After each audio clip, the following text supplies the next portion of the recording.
자, 또 앞에 화면 보겠습니다. 여러분 잠시만요. 자, 다시 앞에 화면 볼게요. 아까 하려고 했던 얘기를 좀 할 건데, 이거는 녹화를 잠깐 끄고 얘기를 하도록 할게요. 자, 좀 쓸데없는 얘기 같았지만, 생각보다는 알고 계시면 나쁠 게 없는 내용이에요. 여러분들이 앞으로 이제 공부의 방향성을 잡거나 할 때도 조금은 도움이 될 수 있는 부분들이니까, 그렇게 생각을 해주시면 될 것 같고요. 그러면은, 진짜로 한번 얘기를 나눠보죠. 이거를 괜히 지웠네? 다시 살려. 이거는 필요가 없고, 얘도 필요가 없고,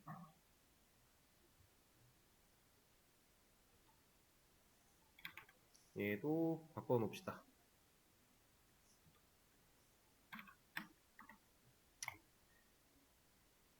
자, 이거 사실 없어도 되겠구나. 자, 자바스크립트 안에서 이제 폼은, if는 아까 잠깐 보셨지만 기본적인 사용법 거의 똑같아요. 이런 문법들. 그리고 좀 다른 거는 이제 함수 만드는 거, 메서드 만드는 게 좀 다르고 이런 것들 다 이제 경험을 통해서 하실 건데 가장 크게 다른 게 사실 저는 이거라고 생각을 해요.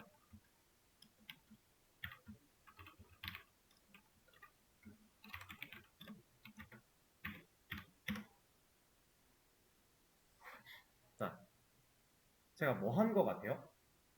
저거는 잠깐 끄겠습니다. 생각해보세요.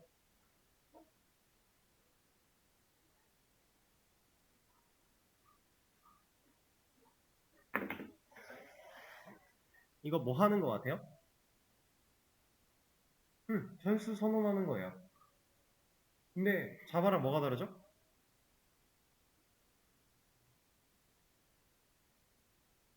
자바랑 다른 점? 이거는 데이터 타입일까요?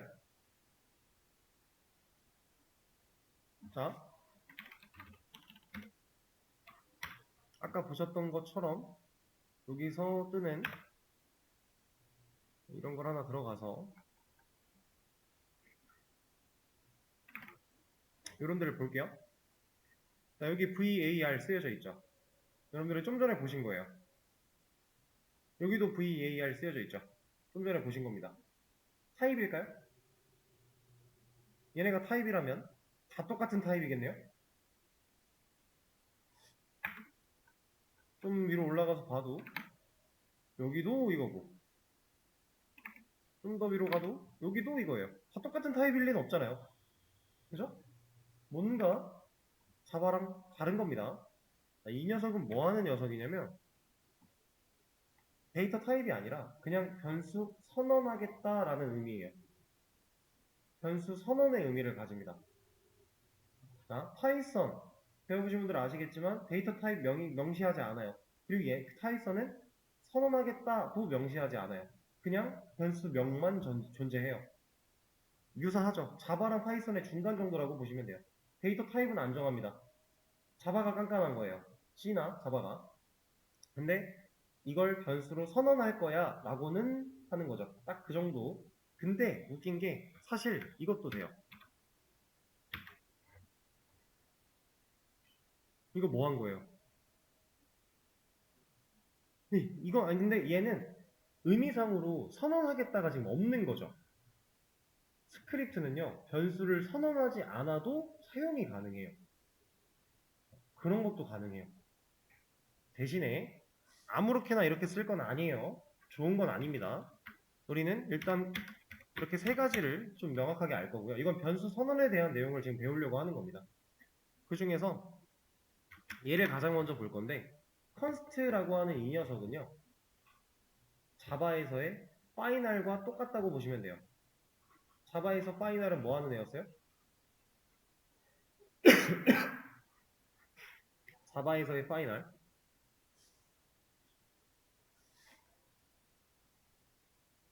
상수를 의미하는 거였습니다.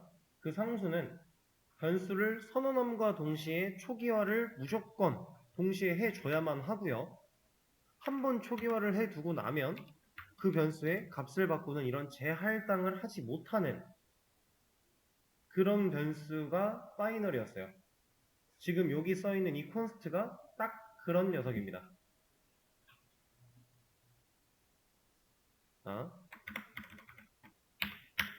얘는 선언과 동시에 초기화를 무조건 해야만 한다. 아까 에러 나고 있던 것도 초기화를 안 해서 에러가 나고 있던 거예요. 여기 콘솔에 막 뭐라고 하던 거 좀 없어졌잖아요. 그냥 숫자 10을 넣든 문자 10을 넣든 어쨌든 초기화를 해야만 한다. 우리 데이터 타입을 정하지 않았기 때문에 어떤 데이터가 들어가도 상관은 없어요. 초기화를 한다. 자, 근데 이 콘스트는 실제로 많이 사용을 하게 될 건데 왜 많이 쓰냐면 여기서 찾을 수 있을지 모르겠지만 한번 볼게요.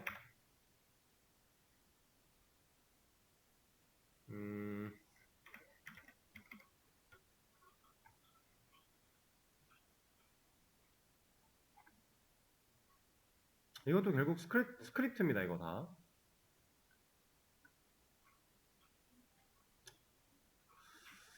조금 애매할 것 같긴 한데 이거 한번 해볼까요?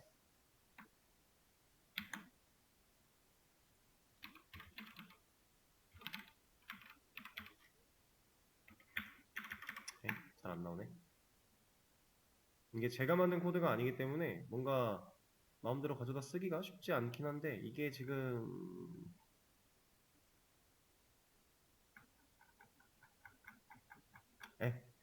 자, 왜 콘스를 많이 써야 하냐면 이 스크립트가 다뤄지는 거는 결국에 개발자 도구에서 다 볼 수 있다라고 했죠. 거기서 봤을 때 여기 만들어져 있는 함수를 실행시켜 보는 것도 돼요. 진짜 간단하게 실행을 해볼 수 있어요. 개발자가 아니어도 가능해요. 개발자 도구는 누구나 다 열 수 있으니까. 실행을 시킬 때 예를 들어서 뭐 함수를 하나 만들어 놨는데 이 함수가 하는 일이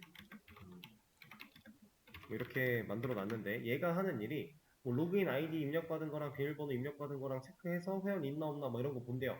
혹은 뭐 로그인 아이디 입력받은 거 가지고 회원 찾아서 비밀번호 알려주는 그런 함수래요. 자, 당연히 로그인 아이디란 정보가 밖에서 넘어와야 되니까 뭐 파라미터 필요하겠죠? 뭐 이런 식으로 만들었다고 가정을 하겠습니다. 여기 이 함수를 실행해 보면서 뭔가 얘가 갖고 있는 안에 로직을 내가 바꿔서 이걸 실행해보는 그 타이밍에 내용을 좀 바꿔서 실행해볼 수 있어요. 그럼 여기 이 함수가 사용하는 그 값들을 사용해가지고 제가 원하는 로직을 만들어서 테스트해볼 수 있다는 얘기예요. 개발자 도구를 열어서 실제로 운영되고 있는 사이트에서 그런 걸 테스트해볼 수 있는 거예요. 내용이 진짜로 바뀌는 건 아니지만 테스트가 가능해요. 왜?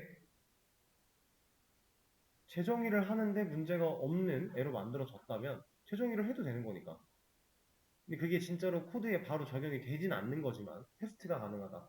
그러면 내가 뭔가 이 만들어져 있는 로직이 너무 이제 심플하게 만들어져 있어서 딱 봤는데 이거 파라미터 좀 이렇게 처리해갖고 로직 좀만 바꾸면 비밀번호 알아낼 수 있겠는데? 그렇게 해서 바꿔서 이 함수 실행시켜요. 그럼 값 준대요. 그럼 그거 가지고 저는 뭐 한 거예요? 비밀번호 해킹한 거예요. 이게 가능해요. 그래서 실제로 뭔가 함수를 만들 때 콘스트라고 하는 변수를 사용해서 함수를 만들어 놓으면 얘가 갖고 있는 그 로직을 변경을 못 시키잖아요. 상수니까. 재할당을 못 하잖아요. 그래서 콘스트를 실제로 많이 사용을 합니다. 왜냐면 자바스크립트에서의 변수는 단순히 값을 저장하는 용도로도 쓰이지만 이 안에서 함수를 만들어내는 것도 하거든요. 이러면 C라는 이름의 함수를 만든 거예요. 이것도 가능하기 때문에. 그래서 많이 한다. 콘스트는 이제 변하지 못하게 처음 초기화하면 그 상태로만 쓸 수 있게 하는 거. 그럼 이제 VAR이라고 하는 녀석과 이 LET라고 하는 녀석 두 개가 남았는데 아까 네이버 JS 좀 열어봤을 때 다 VAR로 되어 있었죠. 얘는 스크립트가 처음 만들어질 당시부터 지금까지 계속해서 써내려오고 있는 변수 선언 방식이에요. 자, 이 VAR, Variable의 약자입니다. Variable, 변수란 뜻이에요. 우리 자바에서도 뭔가 변수 가지고 하다가 뭐 문제가 생기고 이러면 뭐 Variable 어쩌고저쩌고 막 이런 얘기 많이 봤어요. 그 변수를 의미하는 거예요. 자, 얘도 똑같아요. 그냥 변수를 의미해요. const나 이런 것처럼 특별하게 뭐가 없어요. var과 let은 둘 다 똑같은 변수를 만드는 방식입니다. 근데 정말로 똑같은 기능을 하면 얘네를 나눠 놓은 이유가 없겠죠. 심지어 얘가 오래전부터 계속 쓰이던 방식인데 얘는 비교적 최근에 만들어진 애예요. 기존에 쓰는 게 있는데 굳이 얘를 만들었다. 이유가 당연히 있다란 얘기겠죠? 자, 간단하게 볼게요. 얘한테 뭐 10이라는 값을 넣었어요. 그리고 재할당을 합니다. 그리고 이 console.log라고 하는 녀석은 system.println 같이 콘솔에 뭔가를 찍어볼 수 있게 해주는 그런 녀석이라고 보시면 되는데 재할당했으니까 20이라는 값 나오죠. 당연한 거죠. 쉽죠? 이건 얘도 마찬가지예요.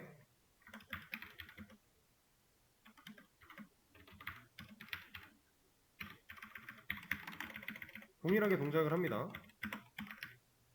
둘 다 20, 20 나올 거예요. 이거 좀 구별을 지어서 볼 수 있게 해드리죠.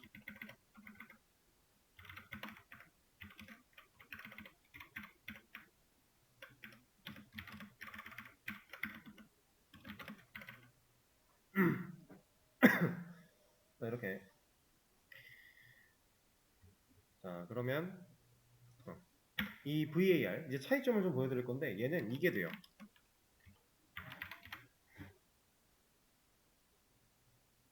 결과 어때요?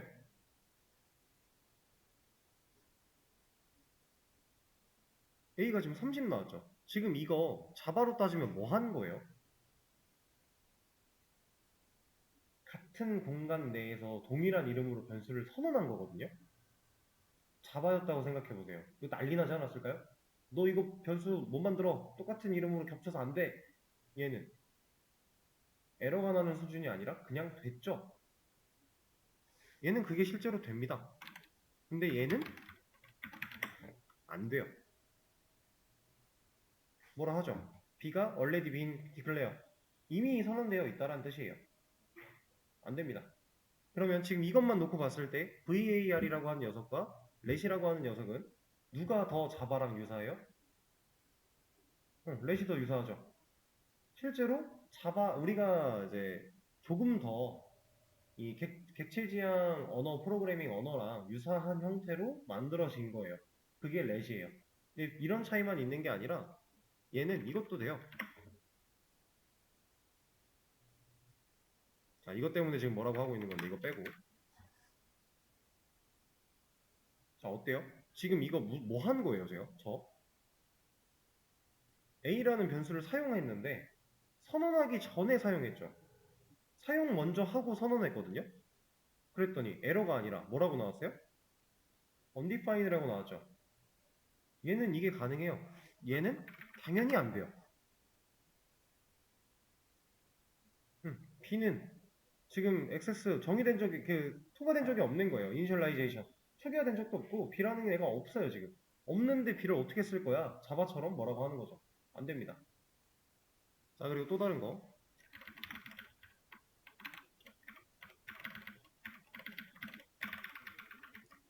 자바에서는 예를 들어 이건 좀 그렇다.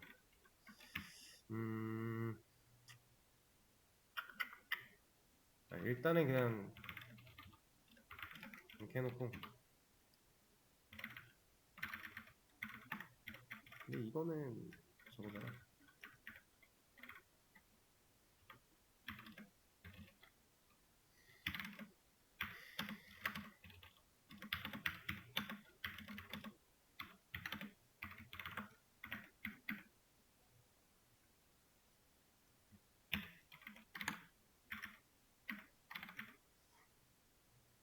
자, 이 결과 A 지금 10 나왔죠. 제가 지금 뭐 한 거냐면 반복문 안에서 A라는 변수를 선언한 거거든요. 그렇죠? 자바였으면 이 반복문 바깥에서 A 못 써요. 쓸 수가 없죠. 근데 썼네요. 자,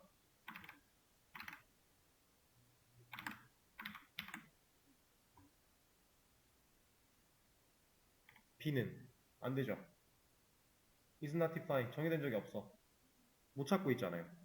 또 다른 차이가 또 하나 있는 거죠. 자,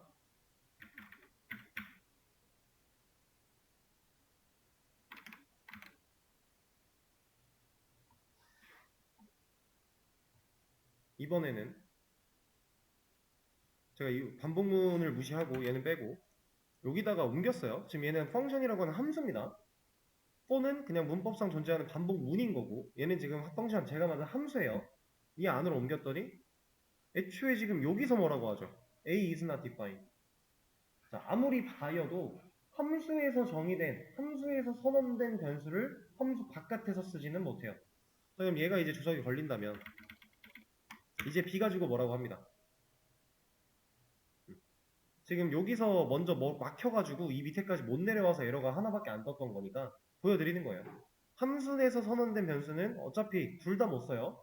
근데 이 함수를 이런 함수 말고 우리가 자바에서 사용했던 것처럼 이런 반복문 같은 문법으로 존재하는 함수들은 바는 그냥 쓸 수 있다. 차이가 명확한 겁니다. 이런 차이들이 좀 있어요. 근데 바라는 녀석이 이제 VAR이라고 하는 이 녀석이 이게 가능한 이유가 사실 이런 것 때문이에요. 이게 가장 이제 대표적인 이유가 될 건데 이런 게 모두 다 가능했던 이유가 뭐냐면 자바스크립트에서 VAR을 통해 변수를 만들면요. 이 한 스크립트 파일 하나가 로드될 때, 로드라는 건 읽힐 때를 의미하는 거예요. 이 자바스크립트 파일이 실행될 당시에 이 안에서 VAR로 선언된 모든 변수를 꼭대기로 올려버려요. 스크립트 파일의 최상단으로 올려서 먼저 할당을 시켜요.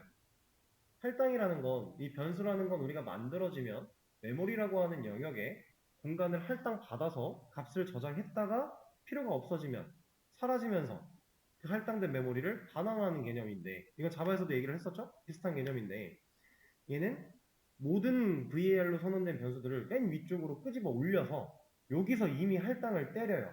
그리고 내려가다가 이 할당된 공간에 값이 채워지면 그때 값을 가지게끔 하는 거예요. 그럼 이제 이 개념이 이해가 되는 거죠. 이 A라는 변수 여기서 만들어지긴 할 거예요. 이 존재를 꼭대기에서 이미 알아버린 거예요. A라는 변수가 밑에서 만들어지네? 그럼 얘 일단 할당을 해줄게. 근데 값은 지금 당장 채울 거 아니야. 밑에 내려가다가 얘 만나면 채워? 그러니까 얘가 지금 undefined이 나오고 있는 겁니다. 할당을 받았으니까 변수는 있어요. 근데 undefined, 값을 정의한 적은 없어요.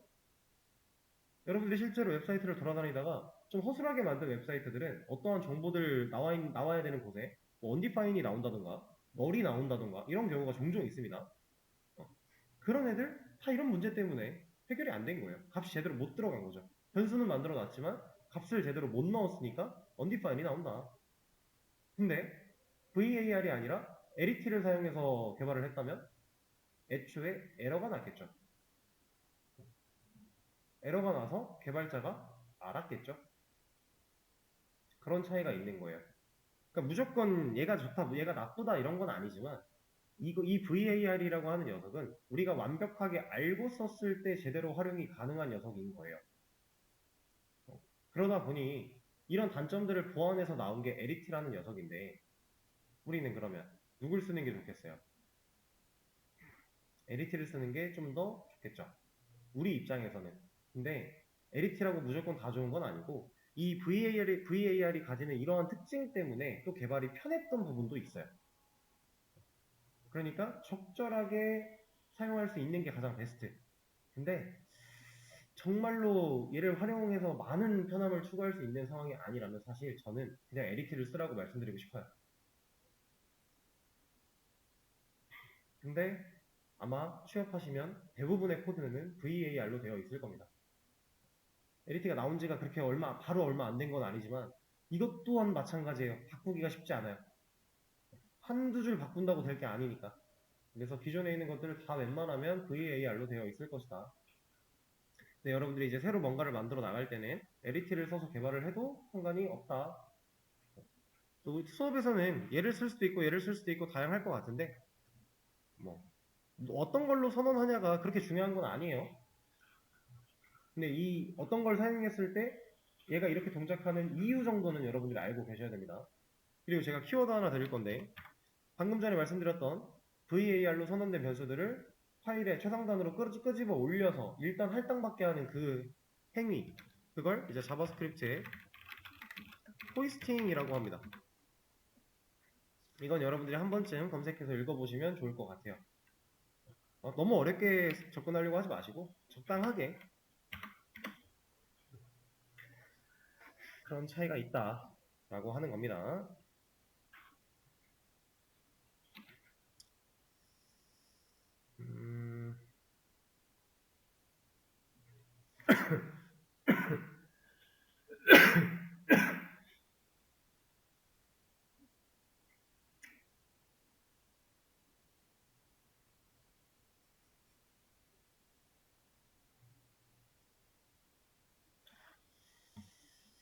자, 그러면 시간이 또 이렇게 됐으니까 다음 시간 시작할 때 제가 이제 jQuery를 사용하기 위해서 사용해야 되는 가장 기본적으로 가장 먼저 해야 되는 거 간단하게 소개를 드린 다음에 문제를 좀 풀어보도록 하겠습니다.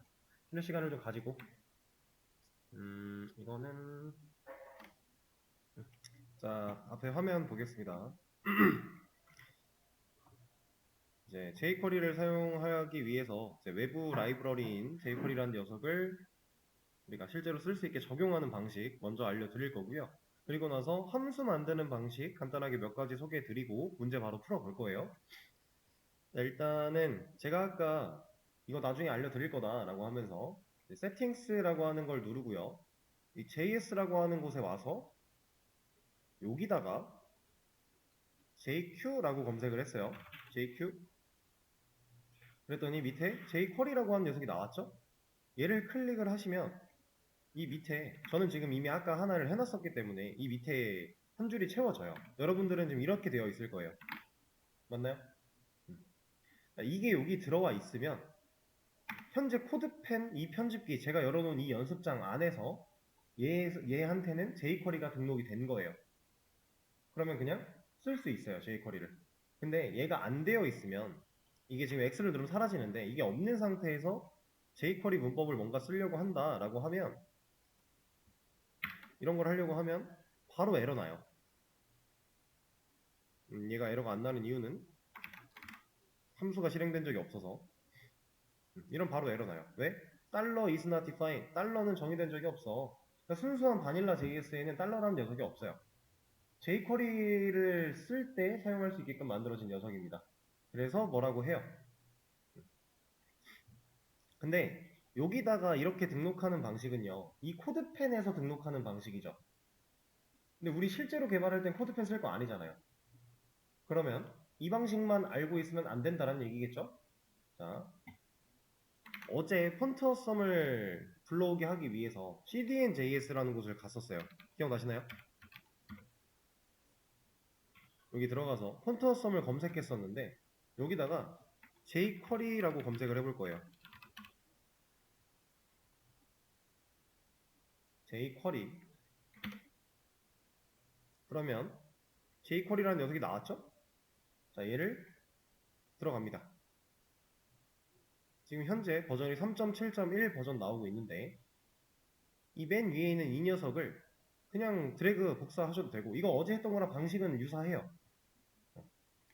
근데 여기 보시면은 어제는 폰트어썸 불러오게 할 때는 여기가 카피 링크 태그였어요. 근데 얘는 지금 카피 스크립트 태그라고 나와 있죠. 뭔가 다르네요.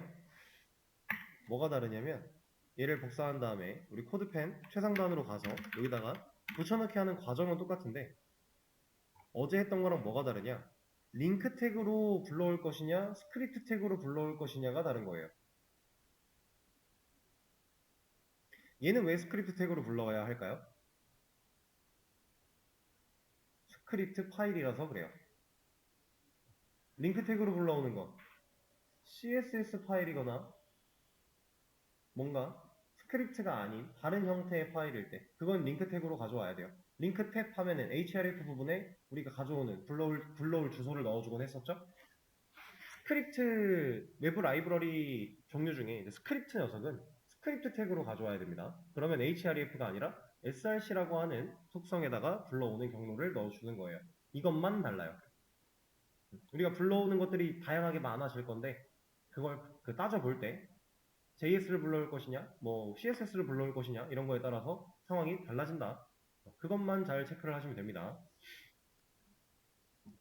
자, 그리고 이 녀석은 사실 이렇게 불러오기만 해서 끝나는 게 아니라 이게 원본 파일이 있는 거예요. 이렇게 만들어져 있는 이 파일을 우리가 지금 불러와서 쓰겠다라고 등록한 거예요. 어제 불러오게 했던 CSS도 들어가면 이렇게 볼 수 있어요. 한번 볼까요? 어제는 우리가 폰트어썸을 봤었는데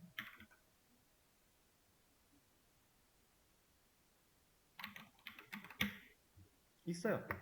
애초에 근데 이 경로 자체가 HTTPS잖아요. 이거 외부로 들어갈 수 있다는 얘기거든요. 왜냐면 HTTP 프로토콜이라는 규약을 통해 외부로 접속할 수 있게끔 만들어진 링크니까. 이 경로 안에 이러한 폴더 파일이 저장되어 있기 때문에 우리는 여기를 찾아 들어가면 볼 수 있는 거예요. 그거를 불러오게 하겠다라는 의미인 거고. 차이가 좀 느껴지시나요? 자, 그리고 여기 잘 보시면은 얘도 마찬가지고 얘도 마찬가지고 jQuery.min.js all.min.js min이라는 게 들어가 있죠. 이 min은 뭐냐면 얘도 그렇고 결과적으로 우리가 외부 라이브러리를 불러온다라는 건 얘가 가지고 있는 용량만큼 우리 프로젝트한테 부하를 줄 수밖에 없는 거예요. 그러다 보니까 얘네들이 이걸 만들어 나가는 CSS나 스크립트를 JS 파일을 만들어 나가는 과정에 당연히 가독성을 위한 줄바꿈이나 이런 것들을 했겠죠. 그렇죠? 근데 그 줄바꿈 하나하나들이 결국에 쌓이면 코드 줄수가 늘어나는 거잖아요. 그렇죠? 근데 우리가 이 외부 라이브러리를 불러오는 상황에서는 가독성이 의미가 있나요? 우리가 실제로 얘를 뒤져가면서 쓸 건 아니에요. 얘로 참고할 게 아니라 우리는 구글링과 이 공식 문서 같은 데 들어가서 거기서 제공하는 가이드라인을 볼 거지 얘를 직접 분석할 일이 아니니까. 그럼 가독성을 위한 줄바꿈이 의미가 없겠네요? 그런 줄바꿈이나 띄어쓰기 같은 거, 문법상 필요했던 띄어쓰기를 제외한 모든 공백을 다 제거한 게 min 파일이에요. 그래서 그냥 압축 정도로 생각하시면 돼요. 용량이 이게 원본보다는 조금이나마 작을 것이다. 그래서 우리가 실제로 외부 라이브러리를 불러올 때는요, 웬만하면 다 민 파일 불러와요. 조금이라도 용량적으로 이득을 봐야 되니까. 그래서 실제로 이렇게 제공을 다 하기도 하고요. 민은 그런 의미입니다. 여기 원본이 있는지 모르겠는데 있네요. 이렇게 되어 있어요. 실제 jQuery.js는 이렇게 생겨 먹었어요. 이 가독성을 위한 줄바꿈이나 띄어쓰기를 다 제거한 게 이거다. 얘 보면 당연히 우리가 분석 못하죠, 이거 가지고는. 근데 얘를 본다고 분석 어차피 못해요. 그래서 크게 상관이 없다 정도로 생각을 하시면 되겠습니다. 이렇게 불러오게 되면은 이제 여기서 jQuery를 썼을 때 아까 지금 달러 쓰고 있는데 여기 에러 안 나죠 이제? 이 과정이 없이 jQuery를 코드펜에서 못 쓴다라는 겁니다. 그리고 이 세팅스에 들어가서 하는 것도 가능은 하지만 JQ 해서 이렇게 하는 것도 가능은 하지만 웬만하면 그냥 이걸로 하시고요. 그리고 지금 여기에서 불러오고 있는 이 녀석이 결국에 이거예요.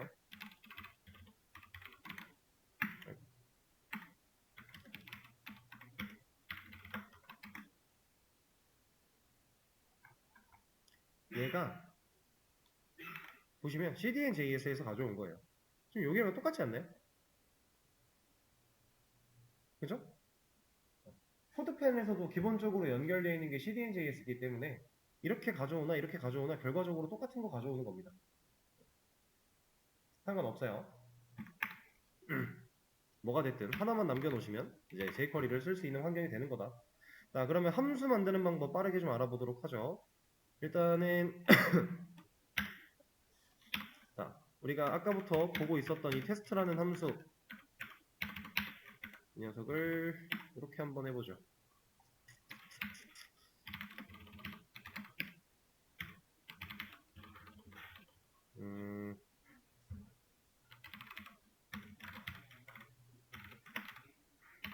이 alert 하는 거는 단순히 알림창을 하나 띄우는 이미 만들어져 있는 함수라고 보시면 되는데 테스트라는 함수가 실행됐을 때 이 alert, 알림창을 하나 띄우겠다는 뜻이에요. 이거 말하고 있는 겁니다. 이런 알림창. 메시지는 제가 안에 적어둔 이런 메시지가 나오겠죠? 자, 이런 건데 이렇게도 만들 수 있고요. 그리고 또 이런 것도 가능합니다. 제가 여기다가 클래스 하나 부여해서 A라고 해볼게요. 그러면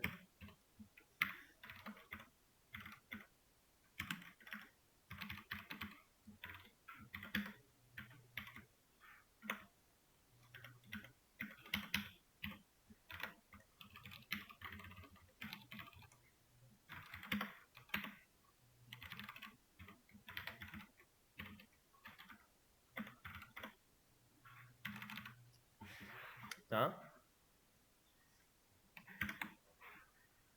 제가 또 잠깐 빼고 이거는 지금 테스트라고 하는 함수를 잠깐 주석을 걸었고요. 여기서 onClick을 뺐어요.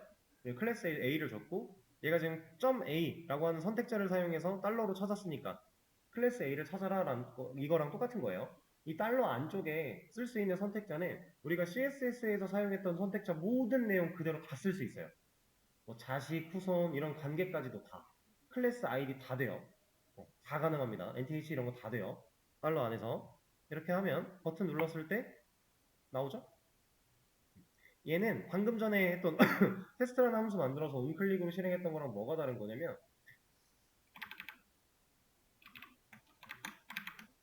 onClick은 버튼 태그에다가 함수를 입력해 준 거예요. 근데 얘는 애초에 이 태그를 찾아서 클릭이라고 하는 이벤트를 걸어 놓은 겁니다. 둘 다 가능한 방식이에요.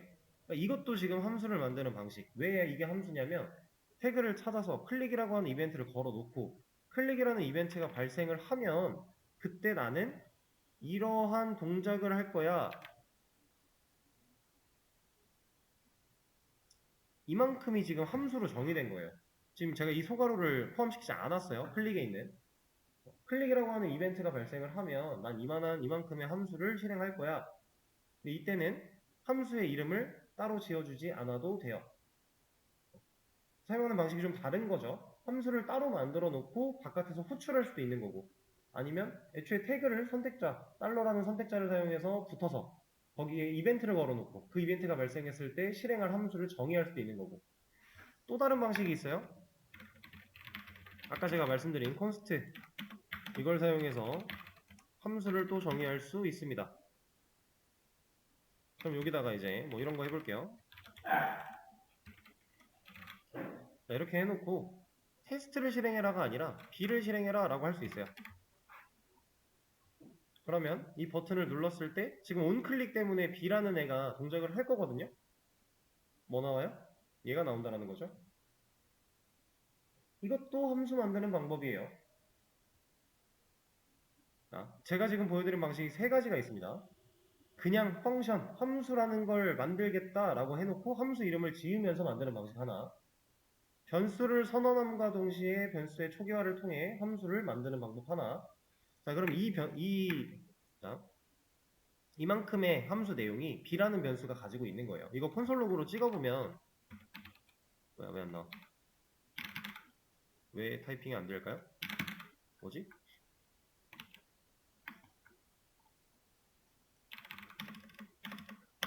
키보드가 갑자기 먹통이 됐네요? 다른 건 되는데?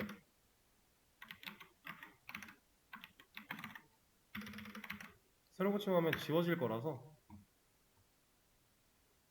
CSS를 적어놓질 않았군요. 근데 괜찮습니다.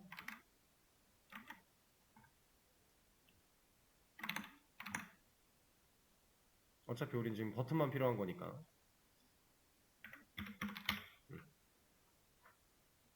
자, 콘솔 로그를 사용해서 이 B라는 변수가 가지고 있는 값을 찍어보면요. 그냥 저 함수가 나와요. 이렇게. 그러니까 자바스크립트는 변수가 데이터만 저장하는 게 아니라 함수들 자체를 저장할 수도 있고 아니면 그냥 객체 같은 것도 자유롭게 저장할 수 있고 되게 자유로운 친구예요.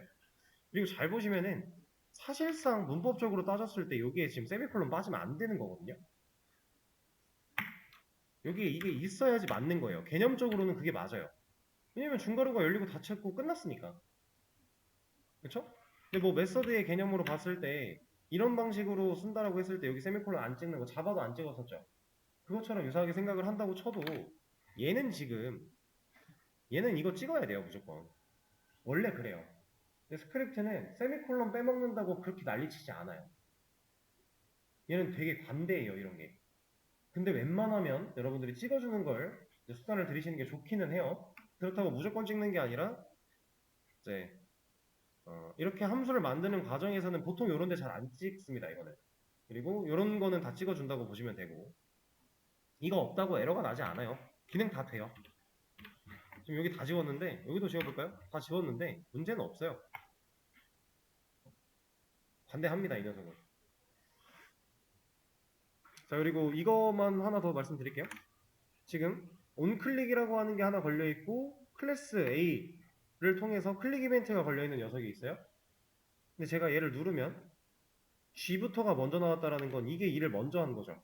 그럼 지금 얘를 찾아서 클릭 이벤트를 발생한 코드가 위에 있는데도 불구하고 얘가 일을 먼저 했대요. 온클릭이 일을 먼저 한다는 뜻이에요. 그리고 나서 이게 일을 끝내면 그 다음에 이제 이 일도 한다. 우선순위. 자, 일단 이런 게 있습니다. 여기 콘셉트는 이거 빼고 let 같은 거 넣어도 var을 넣어도 결국에 똑같은 동작을 하는 거예요. 자, 기본적인 개념은 이 정도로 마무리를 하고 제가 문제를 열어 드릴 겁니다. 이 문제를 쭉 풀어보시면 돼요. 그리고 이제 문제를 풀다 보면 아마 뭐 관리자 변수라고 하는 키워드 단어가 좀 나올 수도 있어요. 근데 잠시만요. 이거 왜 오케이.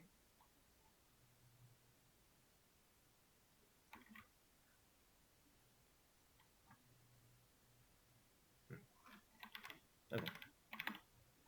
수업 페이지 새로 고침해보시면 문제가 쭉 올라왔는데 이 DOM이라고 하는 녀석은 바닐라 사용해 보시면 될 것 같고, 근데 여기 jQuery 없이 jQuery 사용 있죠? 이거 따라가시면 돼요.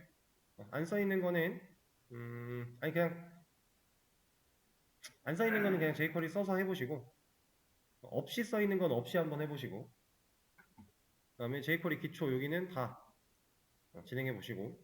근데 아까 말씀드리던 거 마저 말씀드리면 관리자 변수라는 키워드가 나올 거예요. 근데 그 관리자 변수는 어떤 거냐면 이런 식으로 선택자를 사용해서 선택을 하면 얘는 지금 여러 개의 데이터가 들어올 수 있다라 그랬죠. 그러면 이 엘리먼트, 이 배우들을 관리할 수 있는 관리자 변수가 얘란 뜻이에요. 여기서 말하는 관리자 변수는 이 복수계의 엘리먼트들을 변수에 저장을 했으면 그 변수가 관리자 변수인 겁니다. 그렇게 생각하시면 돼요. 그리고 정답을 공유를 하면은 아마 이런 식으로 붙어있는 애들이 있을 수 있어요. 자, 이 달러는 아무런 의미 없는 달러예요. 그냥 변수 이름의 일부입니다. 얘가 달러가 무슨 의미를 가지지 않아요. 근데 관례상 옛날에는 복수계의 엘리먼트를 다루는 변수들은 앞에 달러를 붙이곤 했었어요. 제가 지금 여러분들한테 제공한 이 자료도 그렇게 최신 자료가 아니다 보니까 정답에 이런 게 써 있을 수 있다. 하지만 크게 신경 쓸 부분은 아니다. 그리고 뭐 관리자 변수 말고 사단장 변수 뭐 이런 키워드가 나올 수도 있는데 그것도 그냥 동일한 의미로 생각하시면 돼요. 그것만 좀 주의를 해주시고, 자, 바로 문제를 풀어보시면 되겠습니다. 진행해보세요. 자, 여러분 지금 문제 열어드린 거 제가 정답 공유할 건데요. 풀어보시면서 정답도 체크를 해보시고, 이제 이 문제랑 정답을 봤을 때도 이해가 안 되는 부분이 있으면은 저한테 기억해 뒀다가 내일 수업에서 미리 말씀하시면 돼요. 그럼 제가 그 부분들은 짚어드리고 다음 내용으로 넘어갈 거예요. 따로 말씀 안 하시면 그냥 다 이해했다라고 생각하고 다음 진도를 넘어갈 겁니다. 너무 간단한 문제들이기도 하고 사실 뭐 정답을 보시면은 그냥 딱 정해져 있는 거라 그렇게 일단 진행을 좀 할 거고요. 그리고 여기 지금 적어드린 이 두 가지는 여러분들이 한 번쯤 검색을 해서 좀 읽어보시는 걸 추천을 드리겠습니다.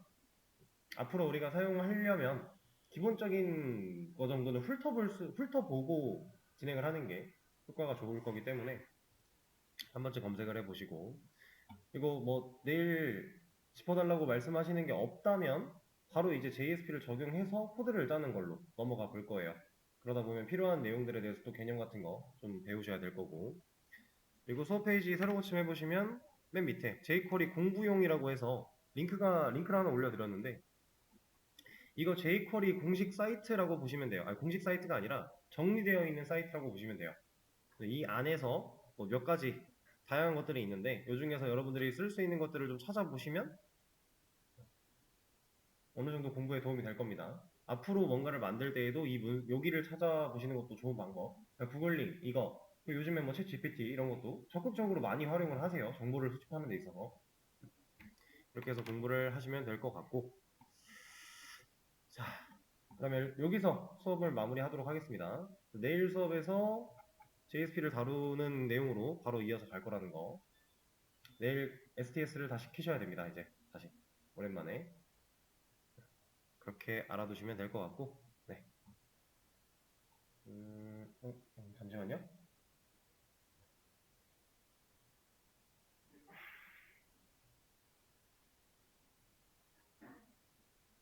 오케이. 자, 오늘 수업 여기서 마무리하도록 할게요. 고생하셨습니다.